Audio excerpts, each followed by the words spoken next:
Hey guys, what's going on? Welcome back to another live here at Trader's Journey. So it has been a while since we've done a live. We did do one yesterday, but I haven't been as consistent.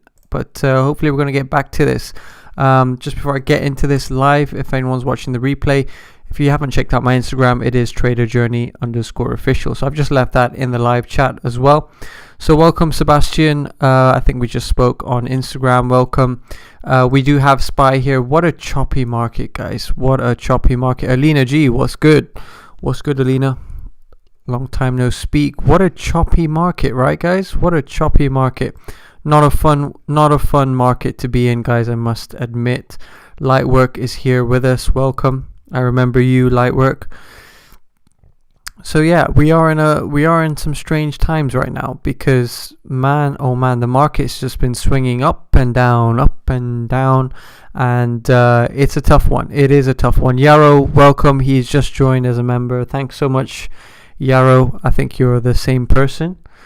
I believe you're the same person that just joined today. So welcome. Oh, we got Nilda A from Sweden, all the way from Sweden. I'd really appreciate if you guys could drop a like on this live as we get into some interesting details here in the market. What a weird, choppy market, guys, just to start off this live. Some of you have been entering positions. A lot of you have been messaging me. About it. Mr. Hassan, I think I emailed you. I think you may have got that. I think that's the same Hassan. I think it is. Mikey P. Hello, my friend, Mikey P. So, a lot of you have been jumping in positions, entering trades, and all the rest of it, right? But we are in a very choppy market. You guys can see from my charts here, you can't see my full screen, but if you look at the percentage change on these stocks here, I've got several stocks, and they're half green, half red. So, you can just look at your whole list of stocks on your trading platform and understand how choppy the market is.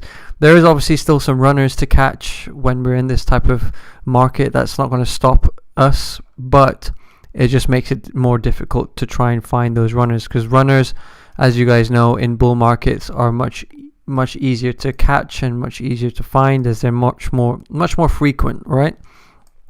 But as you can see in today's market, wow, like it's just hovered at this level, which isn't necessarily a bad thing, but it's struggled to stay above 389 to go anywhere. And 390 was my sort of pivot level on SPY to understand. Hey Josh, how you doing? So 390 was a sort of pivot level for me to understand where the market was going. But what do we do in these choppy markets, guys? Now, you don't rush. First of all, you don't rush to enter any position, and you don't rush to exit any position. So it goes for both sides of it, right? Because people panic sell, and that would have happened to a lot of people. It would have happened to a lot of people a few days back when we saw the big sell-off. And I remember you guys I think we were discussing on live when it fell below the trend line, and at that point, I'm not selling any of my positions for a loss. I simply would hold, because now the positions are down. You don't want to sell for a loss, right? And what's Nilda saying? Nilda Gaming. Neo, please, my friend. Yeah, Neo was dropping as well. So we always need to understand why stocks are dropping, why stocks are going up, and understand the context behind them. You guys understand. I said that previously several times on the live before. So we need to understand the context, right? Neo has dropped. Neo had, I believe, they released some quarterly numbers, if I'm not mistaken. Philip, there he is. I'm only on this live because of Philip here, guys, because Philip wanted to see the live, and we gave it to Philip. And here he is in live with us in the chat. Piponen141. VIX, yeah, you guys know I like to talk about VIX. 23.8. Still fairly low, right? VIX is low, which is a good sign. When we had that big correction, we saw VIX at that level, which was pretty scary, right? 29.2, because I said to you guys before, when VIX is well above 29.2, that's when we can see bigger market corrections, people selling out, the volatility is insane. But right now, VIX is trading low, as confirmed by Mr. Hassan as well. So with VIX nowhere near 29.2, the market's sitting pretty comfortably at these levels, right? But man, it is choppy. It is very, very choppy. We saw this morning SPY tried to sell off and then some buyers came in. So it's just a very choppy market. I'm going to chart, in fact, I'm going to chart this level here, guys, that managed to support it, 386.55. I'm going to keep a watch on 386.55 now. I tend to chart SPY as we go along, as time progresses, but as new levels, as we reach newer highs on SPY, we have more levels to chart. So back to the question, what do we do in choppy markets? Simply, if you're in fairly heavy into the markets, invested such as myself, invested heavily in the markets, got a lot of money in the markets compared to your savings, compared to your total wealth, a large proportion of it sits within the markets. Now, when the market comes down and corrects in the way it did a few days back, which a lot of people are sitting on the edge of their seats, right? What do you do in those positions? Now, there's a couple of things you can do, especially when it fell out of the bigger upward trend, which you guys know I have had on my SPY chart. I've not altered it. I've not changed this upward trend. It's still intact and it still continues to play a vital role to my analysis. Now, yes, Alex, how you doing? How's Alex, I need to ask you, how is Cineworld doing? Because, man, you must be up nice right now. You must be up nice right now, my friend. And it's broken 102.10. Sorry, I'm just going off on a tangent here, but Alex P, my friend, he loves it. And it's continuing to grow, and we managed to get that. So whoever was on that live, I hope you guys caught that opportunity on Cineworld, because, man, that dip back to the trend line here. Oh, that was beautiful. See that trend line bounce? Oh, that was beautiful. I know you like that one, Alex. I know you like that one. Anyway, back to what we were talking about. Okay, Alex up 25% nearly right now. Brilliant stuff, Alex. Very happy for you, my friend, and glad you managed to profit from that trade. So what do we do when markets are... The thing is, with a choppy market, such as what we're experiencing now, we're seeing big swings in equity prices. They're coming down by 20 to 40%, then they're swinging back up. Look what SOS did. Look what all those crypto stocks did, right? Crazy stuff. So this is where your patience will get tested, right? And my patience did definitely get tested on a lot of these stocks I was holding. So when the markets are swinging up and down, you just have to be patient. Sit on your hands, and it's better to watch than a lot of people are saying buy the dip, which is all well and good, buying the dip, but what if there's another dip to come after that dip you just bought at, right? So rather than adding money to a market which hasn't given you clear direction on where it's heading yet, you're best to sit on your hands, not do anything, just simply watch, and in the meantime, investigate, research new stocks, understand new plays, and use the time to learn about the markets rather than just keep chasing, because we have been for a long time in the markets. We've just been green, right? We've just been green, and there's a lot of newbies join the market, especially from my videos, who've only ever experienced a green market. So when the market corrects, they don't know what to do. So my advice, and from what I've been doing, you just sit tight, right? And if there's a stock you strongly believe in, then why not try and average down on your shares? Try and put some more money in to average down, and that is fine to do that. That is if you have good DD on the stock you're looking at and you understand what is happening in the bigger picture. But generally, when the market's as choppy as this, I just like to sit and watch, wait for plays to come to you, and understand what is the next move. But these price levels on SPY help me to understand where we're sitting in the markets and what's going to happen next. Because right now, 390.94 is acting like a key resistance area, right?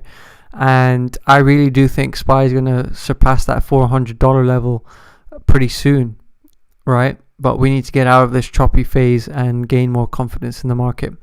So I'm actually going to chart this level live as well with you guys, because I think this is key here. Key resistance 390.94, guys. 390.94. All right, so that covers off pretty much what I wanted to discuss from the title. Now we can get into some stock plays and get speaking to you guys in the live chat and answer any questions. So Alex P, many congratulations on that Cineworld play. He entered the trade and he managed to get the fruits of his labor. So 104.50 on Cineworld. I'm loving this, right? I'm loving this right now. And let me see why I charted 102.30, because I personally think that was a very key level. Yes, it was. Yes, it was, Mr. Alex. Alex, I hope you're watching this. I hope you're watching this right now, Mr. Alex, because we've passed a very key level on Cineworld right now, and it's going to get interesting on Cineworld. I think there will be a pullback at some point. So Alex, strong hands here, my friend. Yep, Alex, just be careful here, because I know the UK stocks are rallying based off of the vaccine news, etc., and this Brazilian mutation is gonna make us struggle here. So we're just sitting very closely. We're sitting at a very close level. But Alex, just know that this stock is going to pay you definitely into the long term. Whatever happens with the vaccine, we're going to have to just stay patient with it. We may see the stock price come down to the trend line again. So just stay strong hands there, Alex. Don't get any weak hands, because as long as the trend line's intact here and there's no crazy news on coronavirus, I think this stock is going to be amazing. I think it's going to be amazing. And I just can't wait to see what happens next, because you guys know from the analysis, or at least Alex knows from this stock, we did some checks on it, and man, we have a long way to recover here. And can you imagine where we go from here if we get to the three? Back to, I think it's a bit optimistic to think we're going to get back to 328 anytime soon, right? Yep, IAG. Yeah, I remember us talking about that one, Alex. But I think in the short to medium term, as long as we can get out of this lockdown in the UK pretty soon, 189.200, man, there's a nice runway there for Cineworld. So exciting play. I just wanted to talk that through, seeing as though we have Alex here. Hey James, how you doing, James? Guys, make sure you give me a follow on Instagram. I have got some DMs still to get back to you guys on, so apologies if anyone's still waiting for some DMs. I want to leave the link here in the live chat so you guys can give that a follow. Thank you, James. How you doing, James? Everything good? I hope everything's good with you over in the US, Mr. Just Craig over here. We got Craig David in the building. Here. Just Craig, you need to sing that song 7 days, man. 7 days. What day is it today? Tuesday. The Discord link is expired. Yes, it is expired because, well, we actually opened up to some new members today, in fact. So drop me a message on Instagram. We have some spaces for some new members. So drop me a message on Instagram if you want to be added. That's fine. Still have a few spaces. Do you think I should buy Cineworld if it hits the trend line? Yeah, that's what I advised. That's what I did, and that's what we discussed on the live the other day.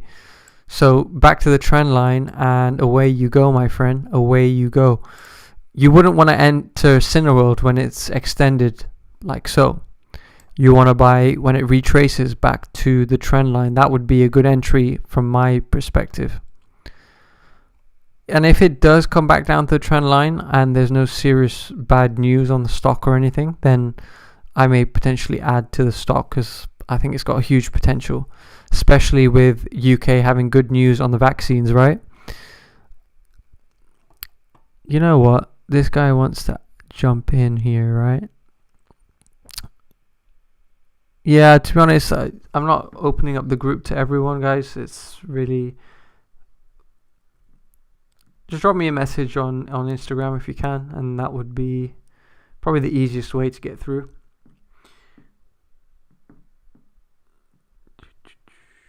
Okay, so Cineworld, yeah, that was Cineworld. I think it's still very strong right now. Obviously, markets are closed in the UK, so it's not going anywhere anytime fast. Alex says 95. Let's have a look at 95. Well, actually, you know what happened, Alex? I was in a rush to get into Cineworld, right? So I didn't even listen to my own advice, which I'm giving to you guys. I didn't even enter at the trend line. I entered at 88 or something like that, 87. If I had just waited and I was patient, I would have gotten a much better entry. I would have got in at like $70, right?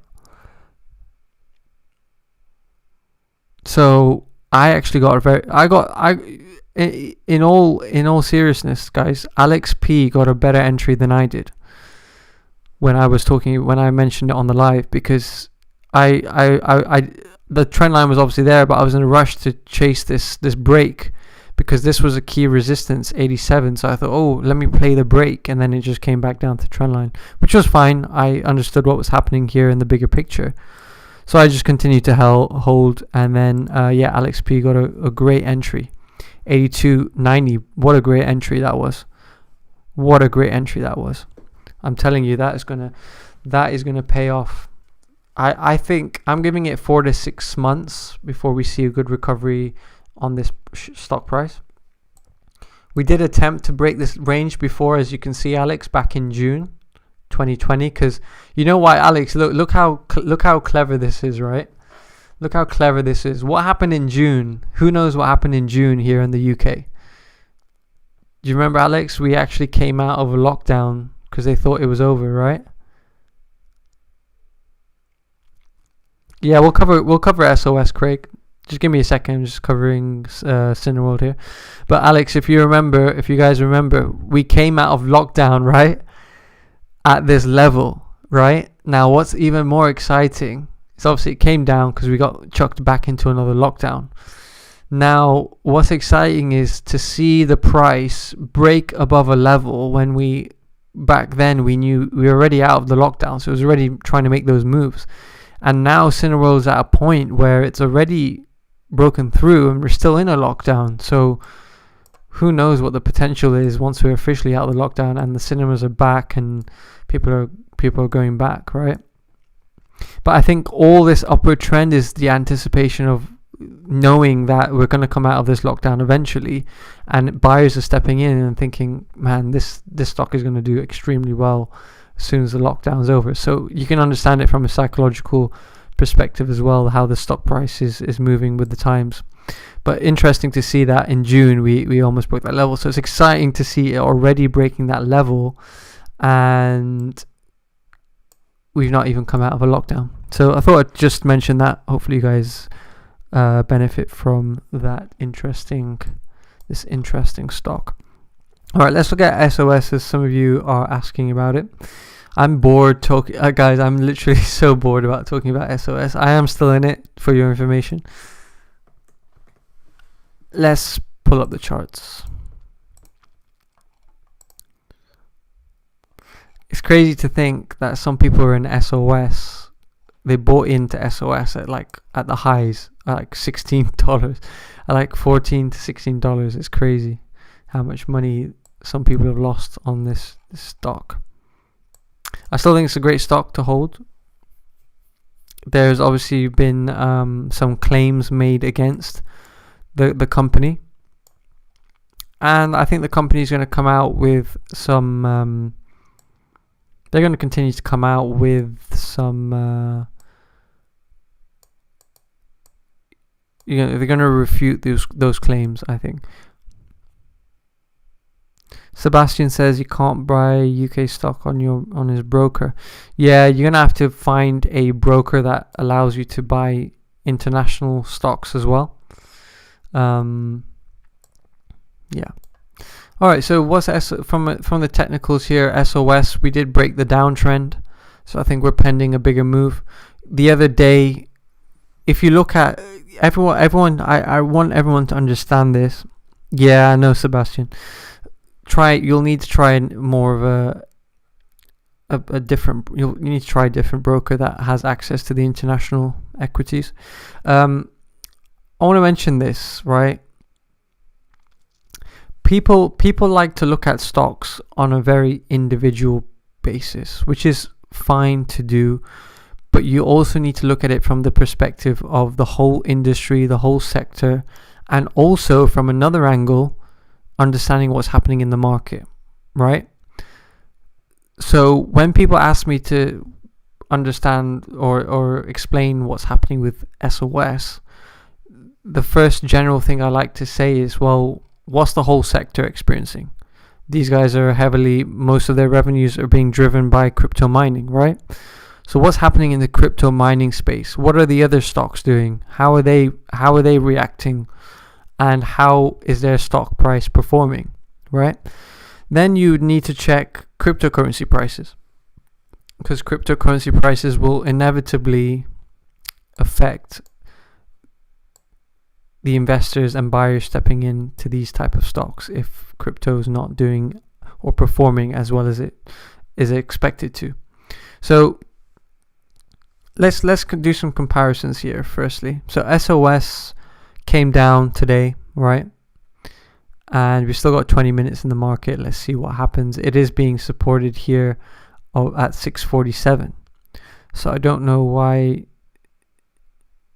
someone just mentioned it was $5 when it's not even $5, it's $6.69. So SOS, right? And let's have a look. Mara slipped 8% today, guys. 8%. So what's the deal there then? I don't see anyone questioning what happened with Mara. I'm not sure. I'm not seeing anyone question what's happened with Mara. So understand this, guys. SOS is down 0.45%, right? Mara, who's in the same space, same sector, same industry, is down 8.57% today. In fact, let's do a bigger check. What's Riot up to today? Anyone know what Riot's up to today? There we go. Riot is down also 8%. Look at the percentage drops on Mara and Riot in comparison to SOS. We covered this on the live yesterday or the day before, right? Yesterday, I think it was. All of these crypto mining stocks were doing the same, trending in the same fashion here, in these downward trends. In these downward trends, guys. Can you see that? So when people are asking me what is happening to SOS, it's not company, it's not business specific. It's not specific to SOS. Look at all the other crypto mining stocks and understand the context before you do any deeper analysis on the potentially say on the fundamental side. Just understand what's happening in the sector. Is everyone else suffering? Is everyone else reacting in the same way? So say for instance Mara and Riot were green today. I still wouldn't be surprised if SOS was trading here. Fine, it's fine. But all the crypto mining stocks are down today. So you guys need to understand something, that when you question a stock's performance, a stock price performance, and whether it's met your expectations or not, always do a like-for-like comparison in the sector or industry you're trading in. For instance, solar energy stocks, for instance. And what you also need to understand is, guys, this is pretty important, is that smart money and large institutional money flows in and out of different sectors on a frequent basis. So maybe perhaps there's not enough smart money or institutional money flowing into this space, into this sector. So you'll notice how some sectors start to rally, energy stocks start to rally, they all go through this sort of rotation, right? They go through a rotation, and as soon as you understand that, the more you understand that, the better off you'll be in the markets, because not every day is going to be green. Some sectors go through more volatility than this. So does that make sense, guys? I hope you understood that. I hope you learned something from it. But Yo, Alex Kowalczyk. We haven't seen. Well, we saw that name the other day, actually. Welcome, Alex. Long time no speak. He's got a bag of money for us there.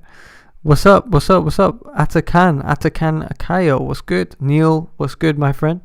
How to check the Smarties in that particular market? Oh, I do have an answer to that, Neil. But I give that information to my members. I'm very careful with what information I'm giving for free because people are paying me, so I have to respect that as well. But here's a clue. Here's a tip. There are websites. Alex has been busy taking photos of those flashy cars. That's what he's been busy doing. And that's all good, Alex. Glad to have you with us on the live today. But what I'd say to answer Neil's question is you can go visit some websites which gives you a sort of like a map almost. And it gives you a flavor and idea of money coming out and money going in of different sectors. So yeah, there's plenty of ways to check that. So SOS, yeah. So guys, SOS is not worrying me at all.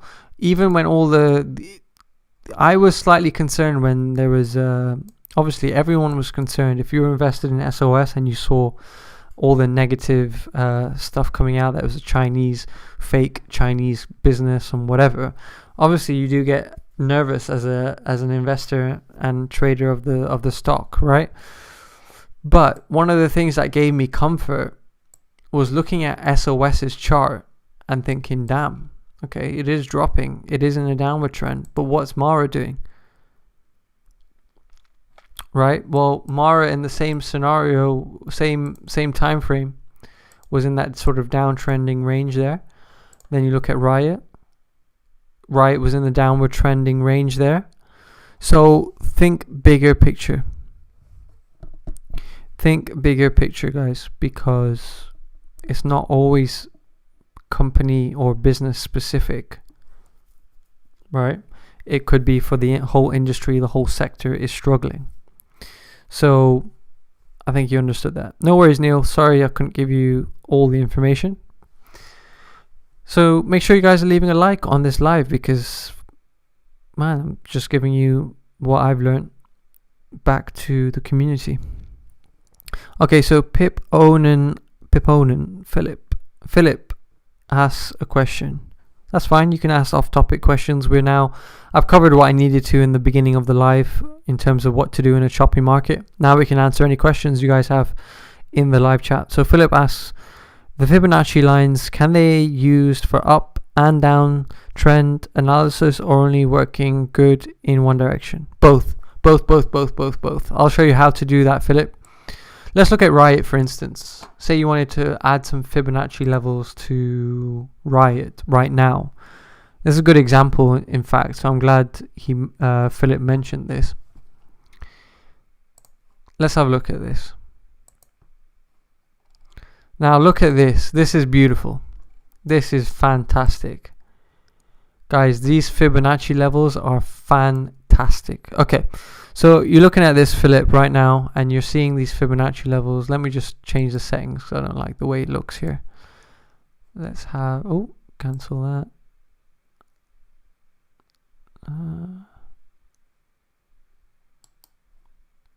Settings. To the right. I like it to the right. All right.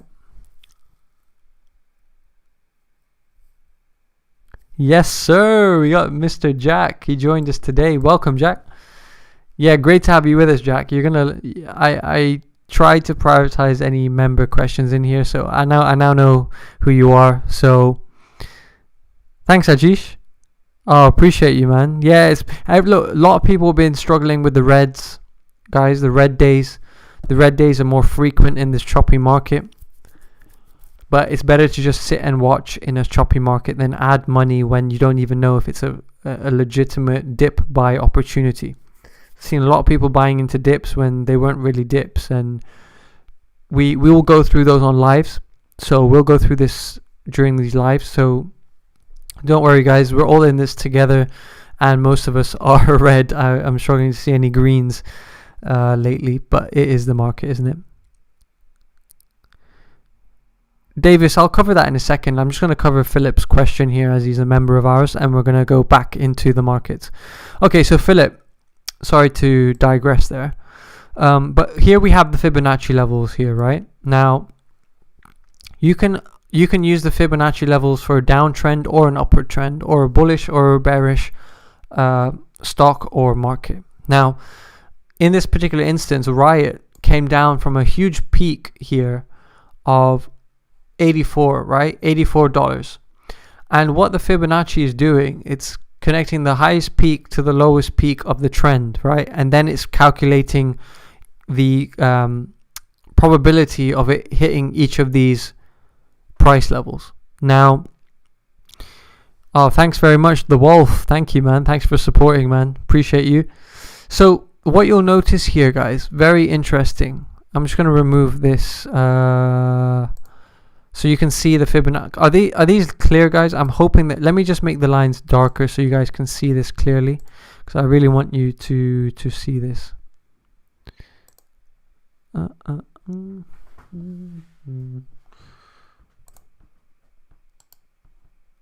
do you make these lines darker, dude?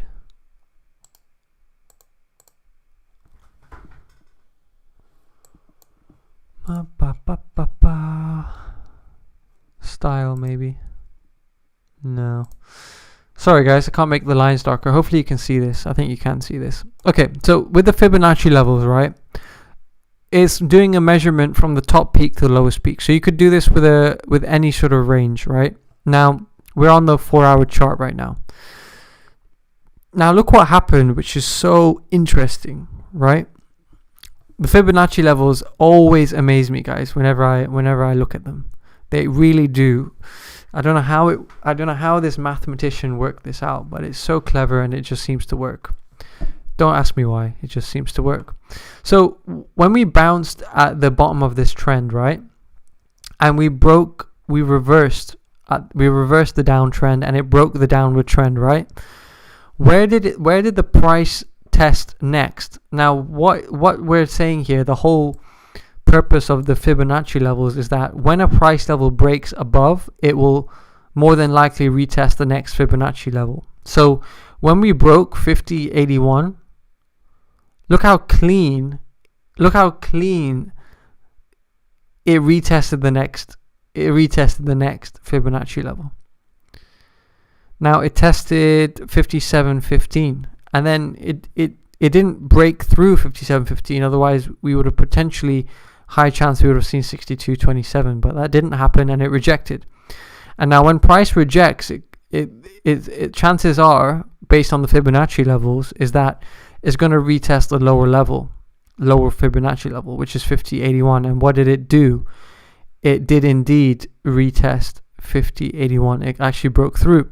So at this point right now, we're pretty bearish on Riot based off the Fibonacci levels, but you can't use the Fibonacci levels entirely to understand what's going to happen next. It can be used as a tool to help you either scalp between price levels, make quick profit between price levels, or just gain more confidence in your trades, right? But you should never rely on Fibonacci levels entirely for placing your trades. It's just not fair to do that. And you will see from looking at the Fibonacci levels, they don't work 100% of the time, but when they do work, they work beautifully, and they will definitely pay off. So at this point, based on the Fibonacci levels, trading at 49.10, at this point, because it's broken below 50.81, I would expect to see, based off of this methodology, for it to come down to 40.56. Is that going to happen? I don't know, and we don't know for certain, but the Fibonacci levels here are indicating that is going to happen. Now we can look at another stock. Let's look at Mara. Obviously doing a similar thing here. Got the Fibonacci levels up. And here is an example where it didn't actually work as clean as we were expecting. Right? It didn't work as clean as we were expecting. Because it didn't actually get to retest 40.78. It didn't actually retest 4078 here. So you can see here, guys, that it doesn't always work, right? It doesn't always work, but it gives you extra confidence and confirmation for your trades. So it's good to use as a little side analysis. I don't use it that much, but I do use it as another sort of perspective to looking at the charts, right? So Philip, does that make sense, Philip? Any questions on that? So you can use it on an upward trend, you can use it on a downward trend. And Shift One Photo is back in the building, and he's saying he loves these red days. Yeah, look, Shift One Photo. There you go, guys. It just goes to show it's your perspective on the markets. Some people see opportunity in the red days, and some people think red days are just them losing money. But you can use these red days to search better opportunities, average down on your plays, especially your long-term stocks, right? And understand. But the key thing is, like I said earlier in the live, is thanks, Philip. Glad that helped. And Shift One Photo is loading up there. But the key thing here is, guys, that it's not necessarily a bearish market. Now I'm going to come back onto SPY because some people wanted me to discuss that. I'm going to come back onto SPY just to explain something to you. Some people say this is a falling market, right? Whereas I just see it as a choppy market. Now, what's the difference? A falling or a bearish market, I would expect to see some sort of indication on a long-term time scale that we're in a bearish market. Right now, looking at a bigger time frame, we are still in a bullish market overall, right? Although it has come down in the last few days and been very choppy, we're still maintaining that bullish sort of analysis. You see what I'm saying, guys? Now obviously the market's come down, but when you look at the bigger picture, it just looks like it looks like a tiny correction, very tiny correction. And we've seen drops such as that so many times before, right? So many times before. I'm just gonna quickly go down. Hey, who we got here? We got Marake. We got Marake over here. What's good, my friend? What's good? So guys, I'm not worried about this market, the way it's trading right now, but it is extremely choppy. Now, when it's extremely choppy, that's not when this is the thing you guys need to remember. I've said this earlier in the live as well. Don't rush to exit trades. Don't rush to enter any trades. Understand what a dip buy opportunity is, and understand when you're just in a choppy market. Right now, we're just choppy. We're just chop. We're chopping down to 387-ish. And we're chopping all the way up to 390. In between that level, in that range, you can see it's just choppy, and it's just chopped again, right? You can see it. You can just clearly see all this chop. So you're better off sitting on your hands, guys, waiting patiently for the next setup. Wait patiently for the market to give us direction. Looking at all the stocks, all my watch list, guys, there's 50-50. There's some stocks are green, some stocks are red. So it just goes to show that we are in a very choppy market, and SPY is reacting here, and I think we're going to come down. Look at SPY. We're still live. We've got 3 minutes left in the market, but it's coming down, guys. It's coming down, and where will we see this? Where will we see this drop to? I think we're going to come down to 386.55 potentially. Let's see what happens, but we've got 3 minutes left in the market. Sam Anderson asks a good question here, and he says, do you expect a full crash? Do you expect a full crash in the near future? And if so, what would you do in preparation reaction to that? A few things. In a bigger crash, I would use my analysis here to understand. I use these price levels, Sam, to understand when we're in a free fall.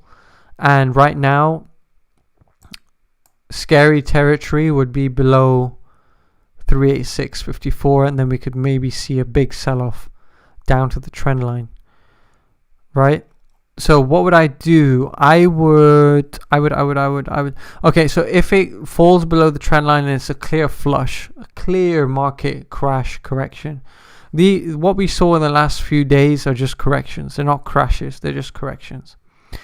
So excuse my language on my thumbnails and video titles, but these are just corrections. If we had a full-on market crash, what would I do? I would buy some SPY puts to hedge my positions.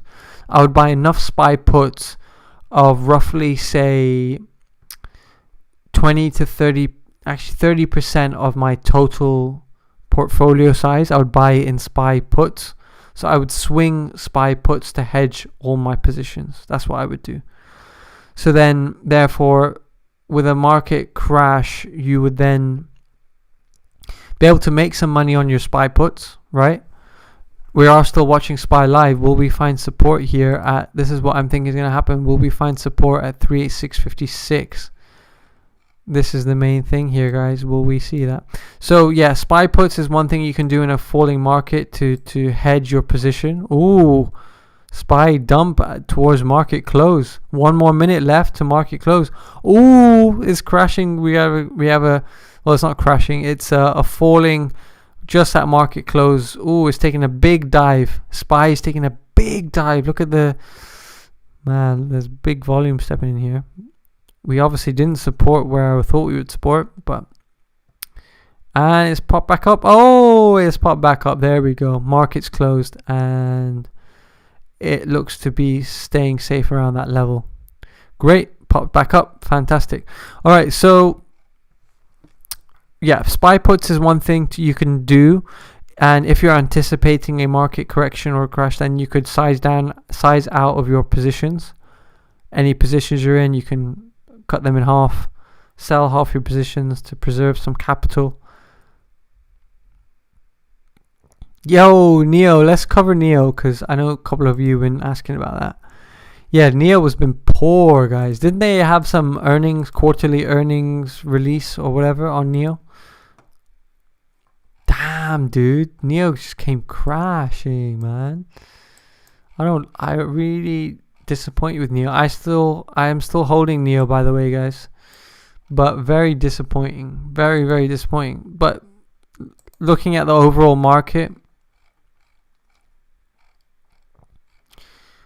ooh, that's not looking good. That pattern does not look good at all. What type of pattern is that? That's like a bearish continuation pattern here. I think we'll have to wait for Neo. As soon as it came out that trend line, it was always bad news, right, guys? As soon as Neo fell out that massive trend line, that trend line's been intact for ages, guys, on Neo. Yeah, that's the thing. So I think the market's to blame on that one, and money coming out of the EV sector. Chip shortage is another one. Yeah. There's supply chain issues with the semiconductor space. What's up, Roger? Roger Wellington, man. Long time no speak, Roger. Hope you're good, man. Hope you're good. Yeah, chip shortage is one of those things. Maybe that's contributing. But yeah, guys, this market, we just have to sit tight, be patient, and keep in mind, right, with investments, you just have to, as long as you've done your DD on the stocks you're buying into, you just have to be patient. The market's very choppy. We're not going to see fun stuff in a choppy market here. So we just have to be patient, wait it out, and that should not stop you from finding new plays, finding new stocks to invest in. This should be where you find the best opportunities to buy into stocks, right? Yeah, Roger here is buying the dips. He's loving it. He's buying the dips. Guys, think about it. Some of these stocks you're getting half price. Some of these stocks you're literally getting half price. Look at this. You're getting a third off, right? You're getting a third off Neo. At these price levels, you're buying Neo for a third. So rather than looking at it as obviously these are your holdings, guys, so it's not going to look good in your portfolio, but see them as opportunities, but understand when a good dip is a good dip and when a bad dip is a bad dip, right? So yeah, Neo's disappointing there. Pretty disappointing, But don't let that stop you from finding the next plays. Overall, guys, stocks are looking red for me today, so mostly red. So yeah, the market will definitely rebound. I don't hesitate to say that. I do not hesitate to say that at all. So yeah, I think we're gonna call it there, guys. So it was Rocket, the new meme pump. I don't know about meme pump, but it is definitely flew up there. Sorry, that's me, guys, with my mobile phone. Ignore me. I don't think the market will crash. No, there's a few things why I don't think the market will crash. I just don't think the Fed will, the central banks will allow for a bigger correction to take place just yet. They have to do their stress tests. These banks have to do their stress tests, and I don't think they can allow for a bigger crash right now. What stocks you see that might be good pickups at discount? Oh, loads. There's loads. Maybe I'll cover that on another live. Maybe I'll cover that on another live.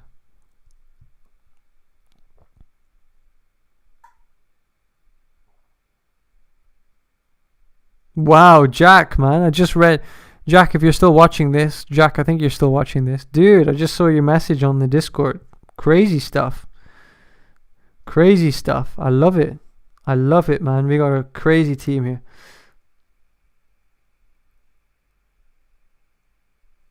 Crazy team.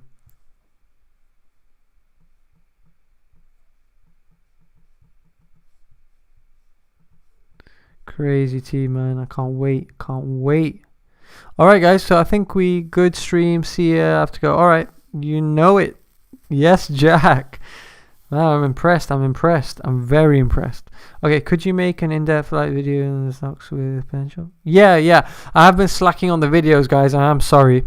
I've been super busy with the team and just finding new plays, getting the team settled. But there will definitely be some crazy videos to come because we obviously want to catch these SOS plays again, but I have to prioritize the members. So we are going to be finding those plays, but I'll try and keep you guys posted on these plays and keep you guys up to date. But yeah, just make sure you're following me on Instagram, where I'll definitely give you guys some information there as well. James, thanks for watching again. Until next time, pleasure as always. Thanks everyone for joining again. Hit the subscribe button, drop a like, as it does help me out. And we will catch you all in the next one because we're gonna catch some crazy plays. Peace out, Mikey P in the building. And have a good day, have a good evening, and we'll catch you guys hopefully tomorrow. We'll do this again. Hopefully the market's in a better position. Thanks, guys. Have a great one. Have a good one. Take care. Bye-bye.